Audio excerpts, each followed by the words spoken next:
Hi everyone, good morning, good afternoon, or good evening, depending on the time difference and where you are now currently based. Now, first of all, let me welcome you to this webinar, to the ISS. We're currently at the ISS and the Economics of Development major. I'm Eliseas Papirakis, I'm the major convener. So basically, I'm a reference point for you once you come to the Netherlands to join a master's degree. Next to me is Windy Masavni, who is the student rep, and who will talk after I finish my presentation, and will say a few things about your own student experience here at the ISS. Now, before I say more specific things about the program, let me say a few things about the ISS, the International Institute of Social Studies. Now, this is a leading institution in development studies, and has always been at the cutting edge of a range of development themes related to poverty, migration, trade, and so on. And this has been particularly the case in the field of development economics. Now you can see at the background the recently refurbished building, which is conveniently located in the center of The Hague, as well as one might say in the center of the country. And we are basically in the middle of Europe. So the students often in 1 hour, they can be in Belgium, in 2 hours by train, they can be in France, another couple of hours, they can be in Germany, and so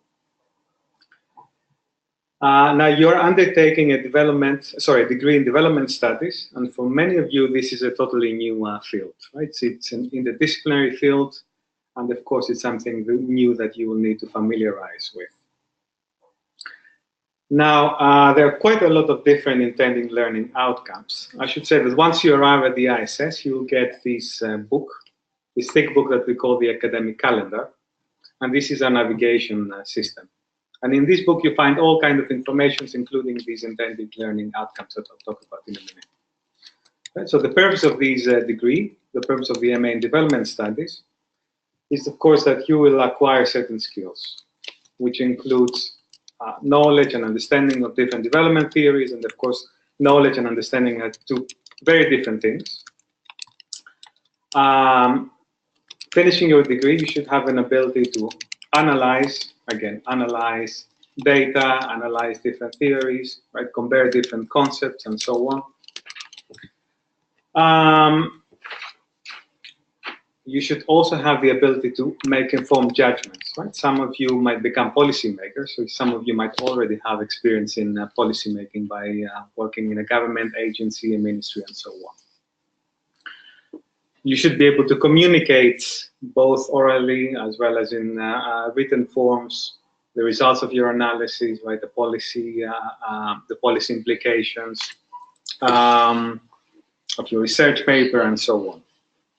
And in general, you should basically form an attitude that is both critical, reflective, and open to other viewpoints. Right? So we want you basically to challenge us. We don't want you to be passive. We want you to be critical during the lectures, during the research that you're undertaking. Now, the degree is basically a 15.5 months journey. Right? It sounds like a long period of time. And in these slides here, you can see our rector, Professor Inge Hutter, who will basically provide you your degree at the end of this 15.5 months journey with a handshake. Now, let me introduce you to our team of 10 ECD lecturers. Right, so you can see me on the top left corner. Next to me is Lorenzo. Next to me, again, top panel is Natasha, Matthias, Howard. Bottom panel is Arjun Bedi, Professor Manshuk Mushed, Peter van Bergijk, Robert Sparrow, and Sofia Tromlerova. Now, do check our websites. You'll find plenty of information both on our research as well as teaching activities. So here I've tried to summarize. Of course, we all work on many different issues. So you can see, for example, that my own expertise is in the field of environmental economics, economic growth processes, ethnicity and economic development, the economics of climate change. Lorenzo next to me works on minerals and economic development, institutional economics, issues related to environmental conservation. So we all work and teach in a very broad range of different themes. Again, in the next slide, I have also included the research interests of other faculty members. So my understanding is all these slides will be available to you, so you can have the research interests of every individual lecturer and researcher within the ECD major team. Now, each member of staff has a dedicated web page, right? So you can see here my web page, where we can read in detail about the courses that we teach, our recent publications, the projects that we're involved in. We all travel in different parts of the world. Some of us do external teaching. Some of us have consultancies or research projects in Africa, in Asia, and Latin America, right? And where we basically carry out research for NGOs, for local ministries, for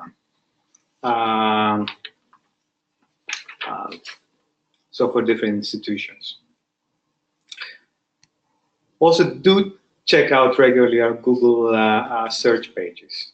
So we're not only lecturers, we're also very research intensive. So here you can see my own Google research page and all my recent publications. And we very actively try to link our research with teaching. Nowadays, this is very commonly referred to as research-led teaching. So when we teach inside the classroom, we don't only teach about the material that you would find, let's say, in a standard textbook, but we also try to teach basically on themes that we actively, that we also actively research. Now, I would like to say a few things about the structure of our MA. So basically, how does the typical ISS academic year, well, I say academic year, but it's more than a year since it lasts for 15.5 months, looks like. Now, we tend to divide the MA in European credits. So there are 88 European credits that you need to accumulate in total. And basically what these credits are, they correspond to workload, right, to work effort. So each one of these credits corresponds to 28 hours of work. So in total, there are 2,464 hours that you need to spend for in order to acquire your degree. Now, these hours is not only about, of course, studying. It includes also lecture time, tutorials, computer workshops, the time that you will need to spend in the library to work on your essays, and so on. Now, in the next slide, you can see graphically the structure of the MA. So we tend to divide the MA in development studies in 4 terms. So term one starts in September and finishes in the beginning of, let's say, mid-January. And sometimes we also split it into 2 subcomponents. We call term 1A, which is September, October, and term 1B, which is November, December. And you can see in term 1A, there are some specific activities. The first thing that we have is the 3 foundation courses. Right? And there you have to take 3 foundation courses, one of each discipline that we have here at the ISS. So 1 in economics, 1 in sociology, and 1 in politics. Now, while you start with the foundation courses in September, you also start with a course that we call the general course. Right? And this is a general course where all the students, irrespective of the major, meet together. And this is where you learned what development studies is. Right? So you are introduced to major development studies theories. So obviously, it's a very interdisciplinary course. that covers both the economics, the politics, the sociology of development studies. Halfway through term 1, so in October, you start with the first core course that is major specific. And for the ECD major, this is the course that we call the Foundations of Economic Development. At the same time, you also start with your research paper preparation. So you start being introduced to concepts such as how do I formulate a research hypothesis, right? What is the appropriate methodology, and so on. Now, term 2 starts in January, and in term 2, you need to select your second compulsory major course, and then you can choose either the course that we call Global Economy or the Growth, Inequality and Poverty course. So there's selection of one out of two, although we have quite a lot of students who actually enroll in both courses. So this is also an option. Now, in parallel, in term 2 and 3, you need to acquire in total 32 credits. Some of them will come from the core courses. So Global Economy is 8 credits, Growth, Inequality and Poverty another 8 credits. So this is 8 credits or 16 credits, depending on whether you decide to enroll in one or both these courses. You also need to acquire 8 credits from methodological courses. And the majority of our ECT students, of our economic students, tend to opt for the econometrics courses. Right? We also have some students who might decide to take more of a mixed methods approach. And of course, then I direct them to the mixed methods, courses that combine both qualitative as well as quantitative techniques. And then there are, again, depending on whether you decide to enroll both for both major courses or one of the two, then there is either an additional 8 or 16 credits of optional courses that you can either take either in term 2 or term 3, depending on your interest. So there is a very wide range of different courses that we offer. Some of them are within the major, some of them are outside the major that you might decide to enroll for. Now, in term 2 and 3, the research paper preparation course also continues. So you have more frequent meetings with Matthias Rieger, who's also a faculty member who try to help you basically crystallize your research ideas. And then in term 4, which starts around the beginning of July, it's basically when you start working exclusively on your research paper. The research paper, which is basically your dissertation or your master's thesis. And you have basically July, August, September, October, as well as November, right, to work on your master's dissertation. Now, once you arrive, we offer some diagnostic tests, and these diagnostic tests capture your numeracy and quantitative skills, your academic writing skills, as well as computer skills. And these diagnostic tests are there to help you. So if we realize, for example, that you have performed poorly in any of these tests, then we'll strongly encourage you to follow some of the remedial courses that we offer in term 1. Right? And these remedial courses are again, that try to help you enhance your academic writing skills. Some of them are specific to economics, so we have remedial courses that relate to microeconomics or macroeconomics or mathematics, for instance. There are no exams for these remedial courses. They're not there to make you suffer. They're there to assist you, to give you basically, to help you prepare for what is there to follow in terms of the other courses that you'll follow later throughout the year. And generally speaking, I strongly encourage students to enroll to as many of these remedial courses as possible. There are only 3-4 lectures per remedial course. Now, as I said earlier on, once you arrive in September, you will need to enroll to 3 foundation courses, 1 course out of each discipline. So there are 2 foundation courses in sociology, 3 in political science, and 4 in economics and statistics. So you'll need to enroll to one out of each set of courses, out of each discipline. And what you'll also realize is that these courses are offered at different levels. Some of them at a more intermediate and some other at a more advanced level.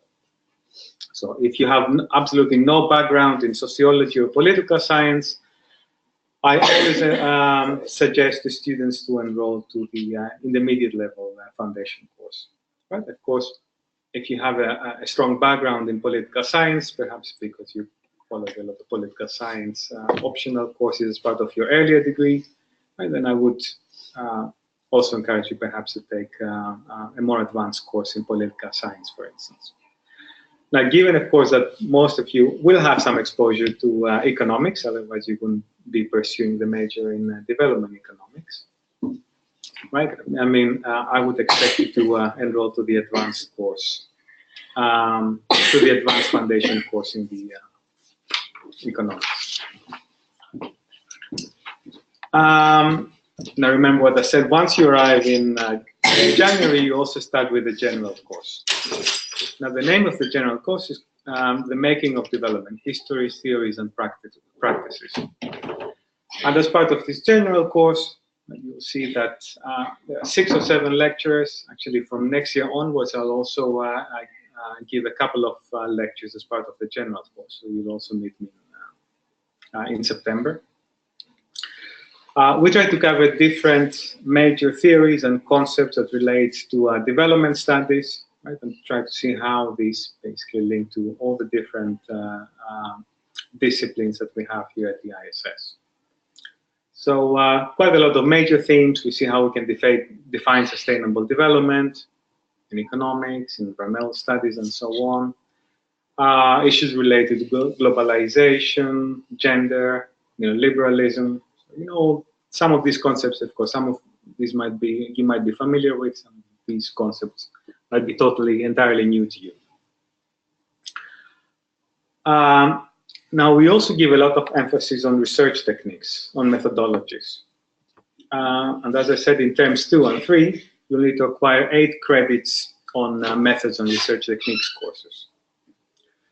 Now, as I said, many of you will take methodological courses that are related to econometrics, right? And we have in term 2 an econometrics course. It's called Topics in Regression Analysis. And in term 3, we have another methods course, which we call Collecting and Evaluating Data, right? And it's more about how you can put together a survey, a questionnaire, right? What kind of ethics issues you need to address, and so on. How do you clean your data?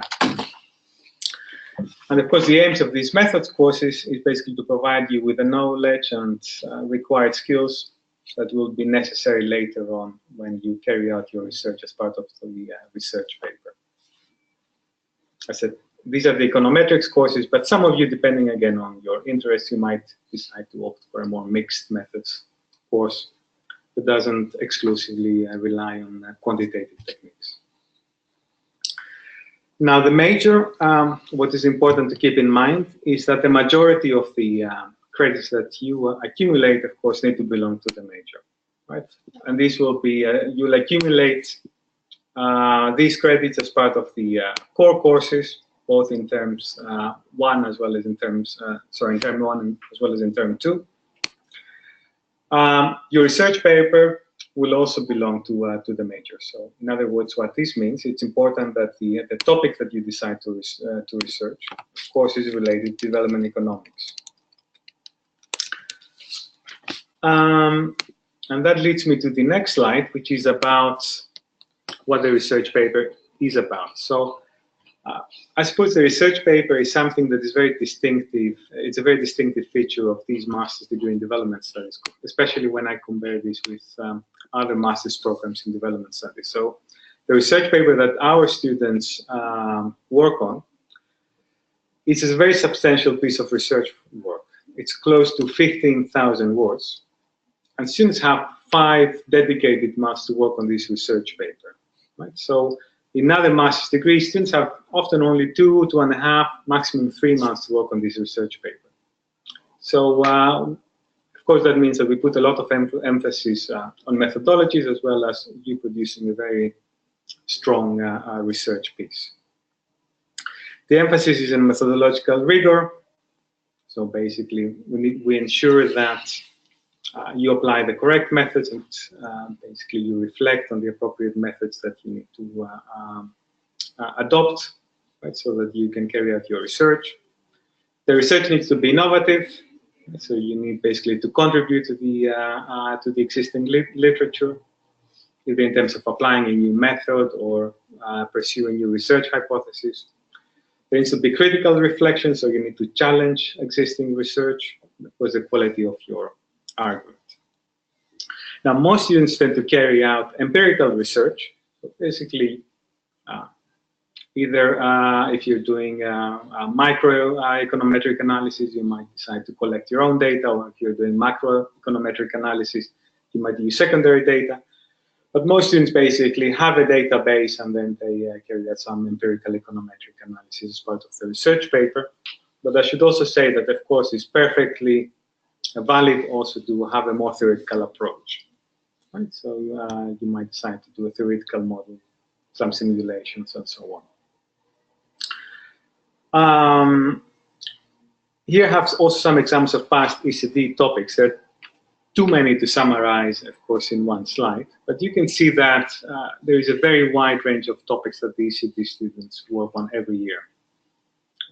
Just to name a few: decentralization and regional inflation in Indonesia, female labor supply and childcare in Colombia, natural resource abundance and economic growth in Indonesia again, development banking in China. Right? Basically, our students come from all different parts of the world. They have often a different regional focus.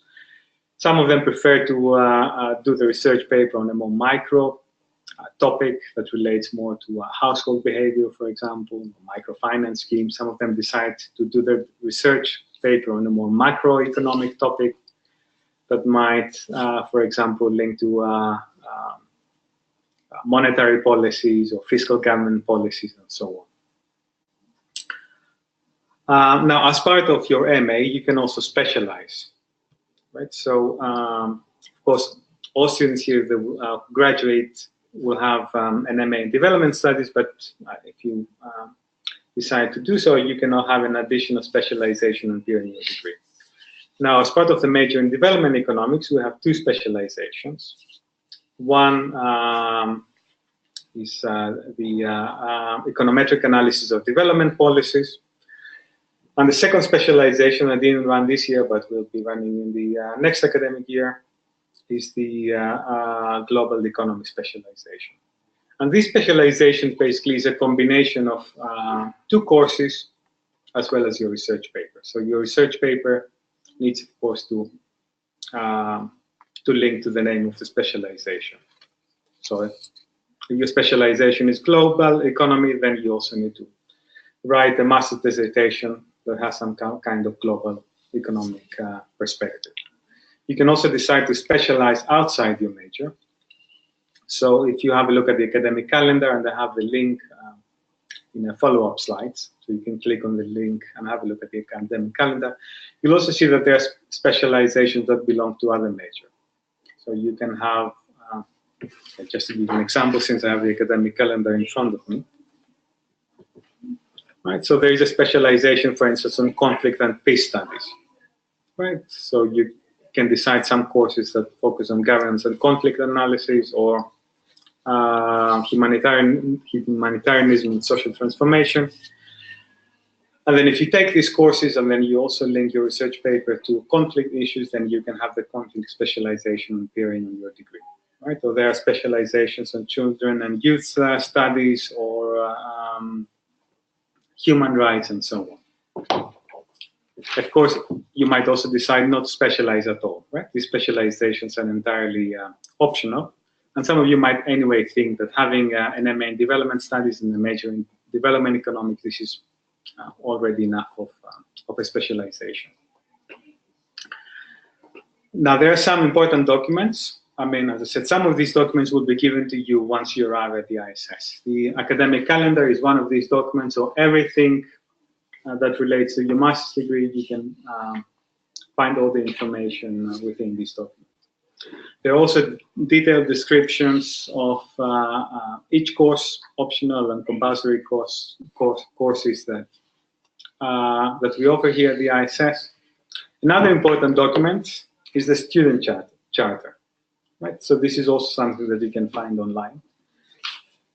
This gives you a list of all your obligations as well as rights.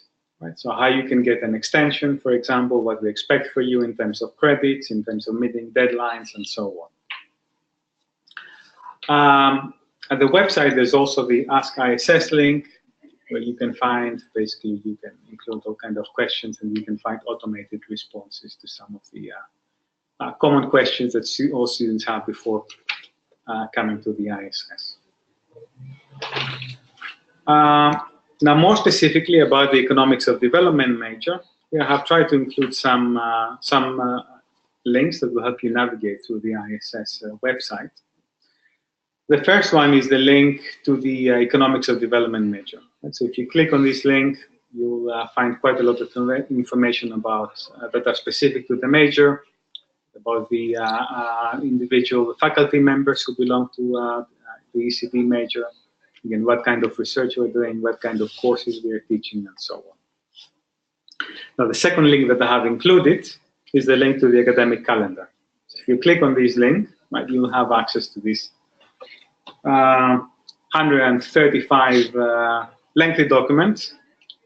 Of course, you can use the search engine, and then you can very easily find the information again within the academic calendar that is specific to the ECD major. You might also want to have a look at it because it will give information about, again, all the different courses. Especially the first 10 pages are quite important because it gives you an overview of the overall structure of the MA. If you have specific questions, feel free to drop me an email. So I have included here my email address. Natasha Wagner, I forgot to include her email. She's the deputy convener, but you can easily find her email address through the website. So drop me an email if you have questions. Normally we reply within a day or two. So if you have a question that is specific to the MA, of course, I'll be happy to answer this. I should also say that we also organize a wonderful educational trip to Dublin every year. So we visit Trinity College. Trip normally takes place around mid-February. It's a 3 or 4 day trip. So we call it the study trip. So it's supposed to have, of course, an educational component, but of course there's plenty of time as part of this trip also to socialize and spend time in Dublin. It's always very popular. So this is the picture here that I included this from last year. So you can see we visited the lake together. And we also organize additional activities. So every year we have a visit to a ministry, for example, where they talk to us about the kind of economic research, right? Also macroeconomic research that, for example, the Ministry of Finance or the Ministry of Economic Affairs is undertaking in different fields. We pay a visit, for example, to a local museum close by that tells us a little bit about the history of The Hague, or the history of the city that you'll be living in. So we try basically to offer you a program that is not only, of course, educative, but also a program that you will be enjoying during the 15.5 months that you'll be here. So I will conclude my presentation here, which is exactly half an hour, which is good timing, which is quite rare for me. And now I think I'll pass the floor to Wendy, who will say a couple of things about your own student experience here at the ISS. Okay, hi, as he said, my name is Wendy Nasabni, and I come from Lebanon, a very small country in the Middle East. And I'm just going to give you a quick background on myself. So I grew up in Lebanon and studied economics. And then I worked as an economic researcher for a private institution, so a bank. And I was always interested in development And of course, when I decided to study in the Netherlands, I of course Googled, development economics, and then I was not sure if I wanted to specialize just in economics. So I found ISS, which is quite multidisciplinary and gives you the opportunity to have a specialization within this, like, with a lot of other courses. So it was the perfect choice for me. And yeah, so I moved to The Hague, which is a very lovely city. It's not very big, and you'll see when you come, it's a very, very exciting city. And yeah, ISS is perfectly located.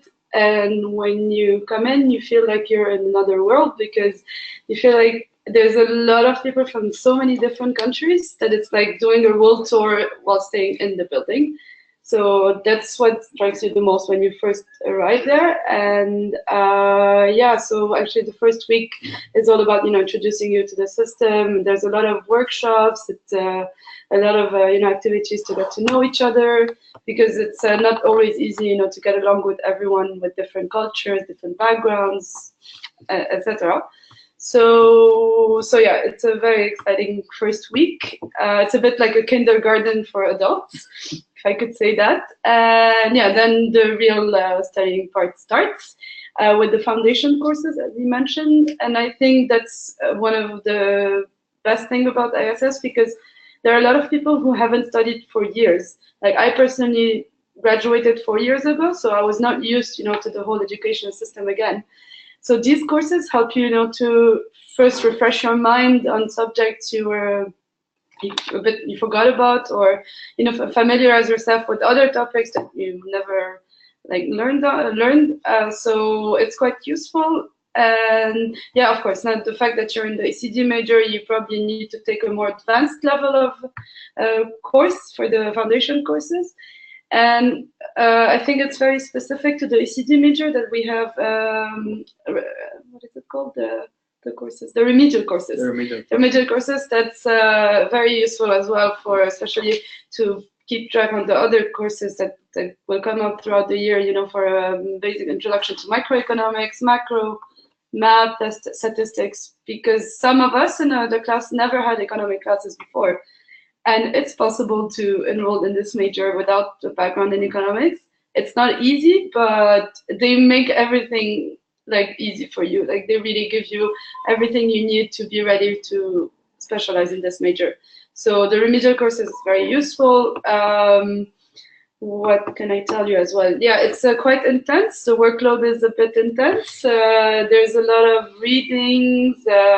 So of course it's a master's degree, so it's not always fun. So yeah, you have to get used to it, especially at first. But once you really understand that you have to prepare for your classes in advance, they always give you readings to do. If you get in the system, then it'll get easier and easier for you.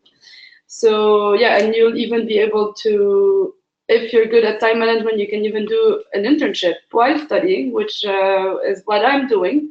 So I'm in the ECT major, but I'm also interested in other fields. So I'm doing an internship at Oxfam, and I'm specializing in conflict.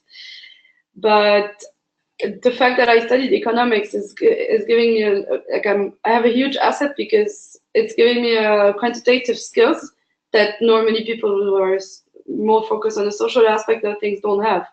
So yeah, I'm very happy that I'm in the economics major, because yeah, the quantitative skills that they give me and the critical aspect of it as well.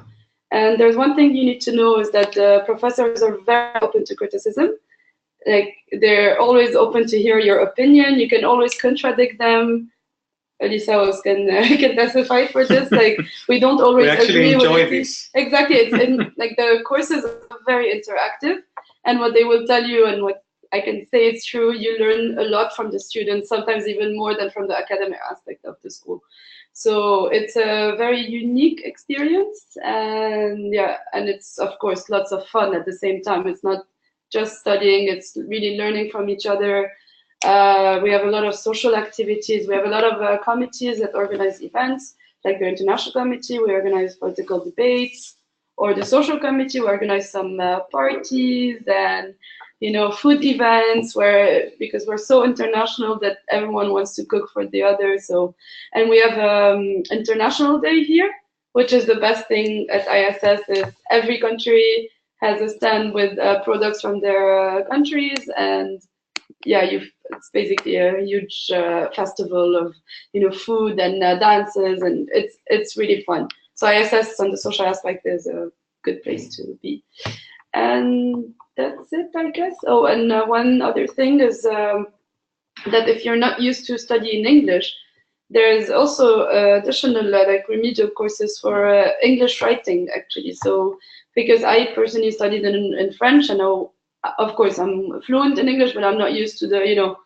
studying in English. So those courses are very useful. It takes place the first term, so once a week, and it gives you like the right methodology, vocab enhancing as well. So that's very helpful as well. So yeah, that's what I can say. If I can add a few more, yes, things. Yes. I mean, Wendy reminded me in a way that when you arrive at the ISS, it looks a little bit like the UN, both in terms of the student and the staff composition. Actually, we're based in the Netherlands, but the Dutch people tend to be a minority here. Yeah. So Wendy's from Lebanon. I am Greek. You might have guessed it from my surname.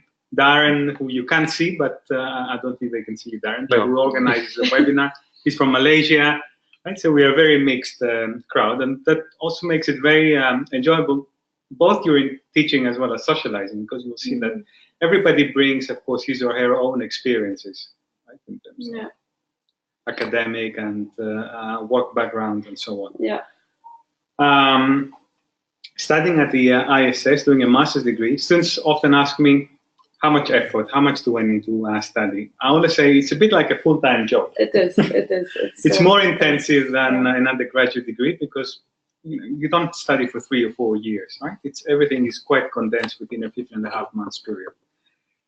So I was very glad to hear that sometimes it feels like a kindergarten. Of course, once the first week at first. Once the deadlines approach and the exams, it might feel less like a kindergarten, but of course, we're here to help you, right? Yeah. No, it is quite intense, but I think that the key is just to really be up to date, like really do the reading. Sometimes you will be like, I'm gonna ignore it this week, but then there's it accumulates. So really just it's a daily work. You need to study, not study, but like at least do one reading per day to just really it's a full-time program. So really you need to focus. If you get used to it at first, then really it gets easier. I'm even able to do an internship, so it's a lot of work. I don't advise it to everyone, but I'm learning a lot. I'm able to apply what I'm studying here. That's very important as well, because you're studying here, and then you're like, okay, how am I going to put it in practice? And if you do an internship, then you understand that what you're studying is very useful for your professional life. And I think the research paper as well is very important, because actually throughout the year you started to develop interest in fields that maybe you never heard of before, and because you change your mind so many times about your research paper, and then it's like the final output, if you want, of your studies. It's something you keep from ISS, and I think it's a very interesting thing to do, especially that you can also combine it with field work.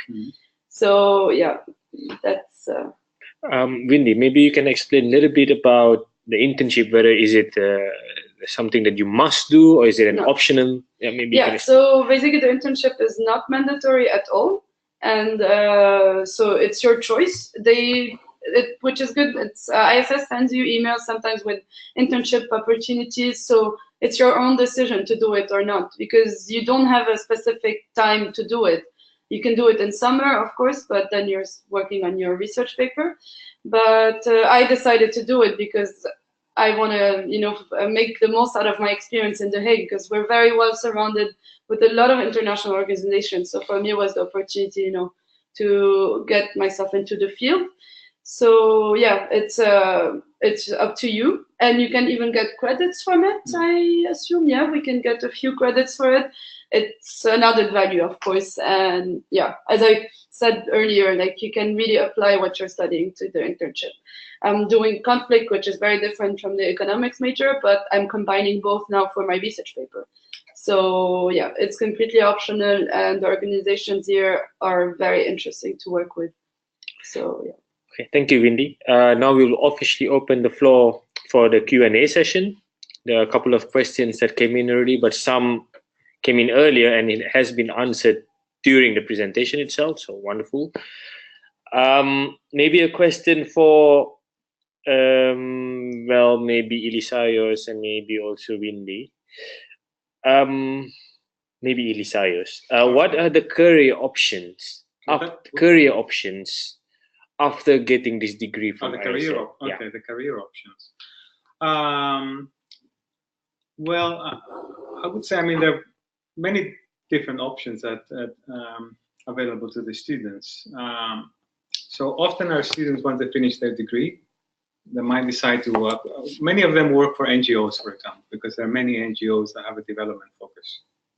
Right? So some of these NGOs are international NGOs, big NGOs such as Oxfam, for example. Some of them are more local Dutch NGOs, such as HIVOS, SNV here in the Netherlands. And these NGOs, of course, often are looking for people who have a background in development studies or development economics. Some of our students work for the government, right, in ministries. Either they might decide to work in, for example, for a Dutch ministry, or they might want to decide to go back to the countries and work for the Ministry, for example, of Economic Affairs, or Ministry of International Development, and so on. Right? So that's also an option. It's also the case, of course, that many companies have a CSR, corporate social responsibility section, where where students might decide to work for, right? Because a lot of these large companies often want to employ students, for example, who have development studies backgrounds, right? Because they want to again promote their social responsibility in the social responsibility performance, especially in the global arena. So there are different options. I should also say that the university has a career office, right, that often helps you basically find job opportunities once you graduate. We had students in the past who even became ministers in their own countries, of course, many years after they finished their degree. So in a way, the future is quite bright. I would say we are the most famous development studies institution in Europe, right? So that means that once you graduate with a degree from the ISS, this is a degree that everybody who works in international development will immediately recognize this. Of course, this is an asset. There are many other places, of course, that offer degrees in development studies, but the ISS logo is something that everybody who has a international development background, NGO, ministries, those who work on aid and so on, will immediately recognize and appreciate your degree. Thank you, Elisaios. Talking about background, students said, I do not have much knowledge in social sciences. Am I still eligible to apply for ECD? So I am the one who accepts the students. So when I look at the each individual student background, what I look for is, and I'm talking, of course, about the major in development economics, whether the students have at least some exposure to economics. So I don't expect necessarily students to have a degree in economics, but that they have at least taken a couple of courses that are related to economics. It can be a course in microeconomics, it can be a course in political economy with a more broader focus, or one on globalization. Right, so I have a look at all the courses that you've taken before as part of your degrees, and then I basically assess whether you will be able to to be part of the major in development economics. Now, if their students have absolutely no social background, right, then it's likely, for example, I had some students who had an undergraduate degree in engineering. Right? So I knew that these students would probably find it difficult to cope with the structure of the program. I would say if you have at least some exposure to social sciences, economics, political science, geography, some of you might have already an early degree in development studies and so on, then you'll be absolutely fine. But if you have absolutely no exposure to social sciences, then I would say it's better than to send me an email, and then I would be happy to discuss this directly with you. Because of course it's important that once you come here, you also feel comfortable with the program. So if you have absolutely no exposure to social studies, of course, once you arrive, then this will make things more difficult for you. Thank you, Elisaios. Something for Windy. Now, your expenditure. My expenses. Okay. They want to know Yeah. an estimate, a guidance. Okay, sure. So, okay, so there are several, it depends on where you live, because most students here use a student accommodation, which are a bit more expensive than having a room in a shared apartment. So I assume they pay around 500 euros. So that's just for the rent, around that, right? I pay less. I pay, I can tell you, 400 euros for a very nice room in a bigger apartment. But the market is really tight, and it's really hard to find a room. That's why most students, they opt for the accommodations that are really close to the building. So it's just like 1 meter away, I guess. So it's very convenient. That's for the rent. For living expenses, it depends on how your lifestyle. So I'm someone who likes to go out. So I would say I spend around 450 euros per month for food. And I will give you, there are many options to make it cheaper, of course, for food and going out. And I travel a lot. Maybe that's why I go often to Amsterdam, Rotterdam, because transportation is not very cheap. You have to take this into account. There are many ways to make it cheaper as well. Of course, you can get the reductions everywhere.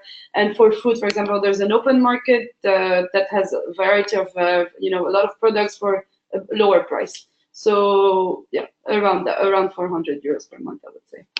And of course, the Netherlands is a very flat country. So as a result of this, of course, the landscape sometimes might not be very exciting, but it has also benefits, because that means you can cycle absolutely everywhere. Yes, especially in The Hague. So yes, so most students, once they arrive, they get a bike. Yeah, that is the first thing you need to do, actually, to get a bike. That's true, I forgot to say it. And bikes are quite expensive, quite cheap. Sorry, if you get a second-hand bike, students here will help you. I'm personally willing to help everyone to get a bike, because it's the best thing to do in The Hague, because it's very small. You can go to the beach within 15 minutes, or like anywhere within 10 minutes. So yeah. And the Dutch people have a kind of recycling attitude towards bikes. Yeah. So hardly anyone, I mean, at least I never bought a new bike. I always bought a second-hand bike from somebody else who's leaving the country. Yeah, exactly. So it's easy. Yeah. Okay, thank you, Windy, for the answer. What is the average class size for majors during your major when you branch out during term 2? Well, I would say this depends. For example, as part of the general course, this is where all the students meet, we have approximately 150 students in the class, so it's a very large. Now, once you specialize as part of the major, let's say as part of the first major core compulsory course, the Foundations of Economic Development. And again, depending on the year, there'll be something between 25 to 40 students, right? And then in terms 2 and 3, you specialize even more. Generally speaking, the minimum number of students that we have per course should not be below 10. Otherwise, often the courses do not run. But I would say we offer approximately 40, 50 courses here at the ISS. And every year there are only 1 or 2 courses that don't run because they don't meet this minimum threshold of 10 students. So I would say on average for most courses will be something between 10 students and 20, 25 students. Again, apart from of course, the general course as well as the first major core course, where of course the groups are slightly larger. Thank you, Elisaios. Last 2 questions. The first question is for Elisaios. What kind of exams are there? Is it like an assignment, take-home assignment, exams in the hall? Can you please explain a little bit more about that? Again, this varies. So once you have a look at the academic calendar, you'll see that for every course that is offered, there are different types of assessment. So it might be the case that there are some courses that have, for example, 1 essay and 1 classroom exam. Right? When basically you need to sit inside the room for 2 hours and answer some questions. There are other courses where there might be a combination of essays and presentations, or a take-home assignment where basically it's given to you 24 hours in advance, and then you need to return it within the 24 hours window. So there are all kinds of different combinations. So most likely, I think for the students who graduate, I think in a way, Winnie probably will say we know much more than me. But you're exposed to all different kinds of assignments. Oh yeah, I did everything. Essays, we even have like presentations, film presentations. For the core course, there's an essay to do, a final exam, and a film presentation, which is really fun to do as well. Like you just film something related to the subject. So there's all sorts of assignments, essays, final exams, take-home exams, like very long take-home exams. So yeah. We've done it all. When you graduate, you can say you've done everything academically. I think you even had to produce a documentary. Yeah, that's what I mean, the film presentation, exactly, Yes, it's a documentary. So yeah, that's it. And I suppose having all these, having this wide range of different types of assessment also helps you acquire different skills, right? Yeah. How to make a film, how to write good essays, policy reports, synthesize and summarize a lot of different theories as part of an exam and so on. Thank you, Elisaios and Windy. Last question for Windy. Are there any culture shocks that you faced when you first came to the Netherlands? If any, what is? Okay, personally, no, just because I knew the country before coming. But I can give you the experiences of my other friends. Yes, a lot of people were a bit surprised by the Dutch way of life because they're very special in the sense that they're very organized. And I guess that most of us that come from the global south, we are not that organized. No one can be as organized as Dutch people. So I have a few Dutch friends and I find it really hard to take appointments with them because I plan like a week ahead, let's say that's the maximum, and they would already have plans like months ahead. So that's one of the culture differences, if you want, like that's the most apparent, I would say. And that's it, I guess. Otherwise, they're very welcoming, the Dutch people, you know, they would be open to talk to you, despite the fact that they might look a bit shy, but if you go say hi, they would really interact with you. So it's not a shock, but of course there's cultural differences as everywhere, I would say. So yeah. Also, I think last year I told the students that the weather in the Netherlands tends to be relatively mild. So it's not Scandinavia, it's not central Germany where the temperatures plumb to -10, -20 degrees. Although this year, I have to say, the weather was unexceptionally cold. But it depends. There was a lot of snow, so yeah, it was nice. The snow was really nice, but from inside because it was really cold this winter. So be prepared, but. Now the weather is perfect again. And next week they predict 20 degrees exactly. for many days in a row. Yeah. So it's a long winter, but since you're studying, you'll just ignore it, like forget about it, and then now it's sunny again, which is really nice. As soon as it's sunny, you see the whole country is outside. Everybody's outside sitting on terraces, and so that's nice. It compensates a bit. Well, that's all for the questions. Thank you very much for your time, Elisaios and Windy, for having this webinar for the ECD major. Any last words that you want to give to the prospects who are still thinking whether to come to ISS or even to take the ECD major?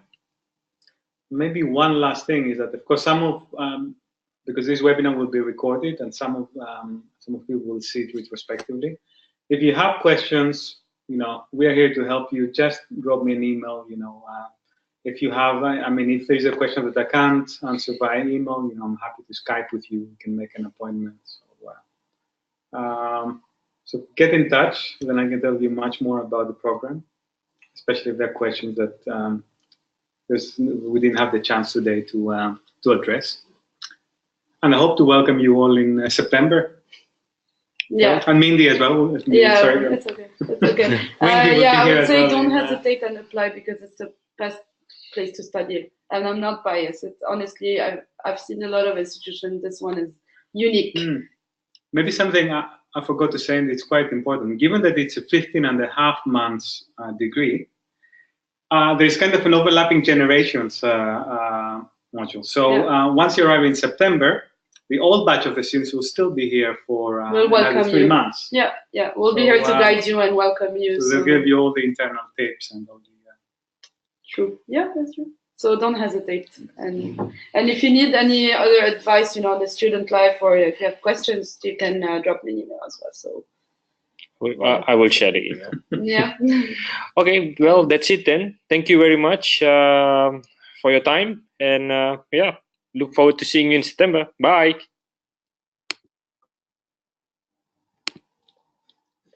Yeah.